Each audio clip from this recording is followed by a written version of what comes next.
ആദ്യ 3 ദിവസം കൊണ്ട് 5 കോടി രൂപ. ബോക്സ് ഓഫീസിൽ കുതിച്ച് റോന്ത്. ബോക്സ് ഓഫീസ് വിജയവും നിരൂപക പ്രശംസയും നേടി റോന്ത് കുതിക്കുന്നു. ദിലീഷ് പോത്തൻ, റോഷൻ മാത്യു എന്നിവർ മുഖ്യ കഥാപാത്രങ്ങളെ അവതരിപ്പിക്കുന്ന ഷാഹി കബീർ ചിത്രമായ റോന്തിന് റിലീസ് ചെയ്ത ആദ്യ വാരാന്ത്യത്തിൽ തന്നെ മികച്ച കളക്ഷൻ.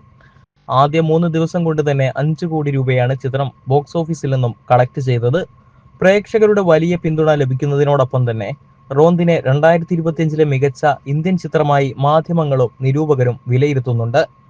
റിലീസ് ദിവസം മുതൽ കുടുംബ പ്രേക്ഷകർ ഇരുകൈയോടെ സ്വീകരിച്ചാണ് ചിത്രത്തിന് ഗുണമായത്. ദിലീഷ് പോത്തന്റെയും റോഷൻ മാത്യുവിന്റെയും ഈ ചിത്രത്തിലെ പ്രകടനങ്ങൾ അവരവരുടെ കരിയറിലെ ഏറ്റവും മികച്ചതാണെന്നാണ് പ്രേക്ഷകർ പറയുന്നത്. പോലീസുകാരുടെ ഔദ്യോഗിക ജീവിതത്തിന്റെ സൂക്ഷ്മതലങ്ങൾ ഏറെ സൂക്ഷ്മതയോടെയും അടക്കത്തോടെയും ഇരുവരും അവതരിപ്പിച്ചിട്ടുണ്ട്.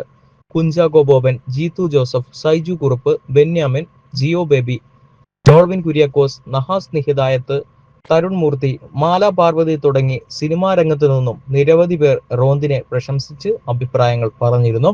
കേരളത്തിൽ കനത്ത മഴയുണ്ടായിട്ടും തിയേറ്ററിൽ വലിയ പ്രേക്ഷക സാന്നിധ്യം മൗത്ത് പബ്ലിസിറ്റി കാരണമാണ് ഉണ്ടായത്. പ്രേക്ഷകരുടെ അഭ്യർത്ഥനയെ തുടർന്ന് കഴിഞ്ഞ വാരാന്ത്യത്തിൽ പലയിടത്തും അധിക ഷോകൾ നടത്തി. ഗൾഫ് രാജ്യങ്ങളിൽ നിന്നും ചിത്രം മികച്ച കളക്ഷൻ നേടുന്നുമുണ്ട്. വരും ആഴ്ച USA, കാനഡ, UK, ജർമ്മനി എന്നിവിടങ്ങളിൽ ചിത്രം റിലീസ് ചെയ്യും.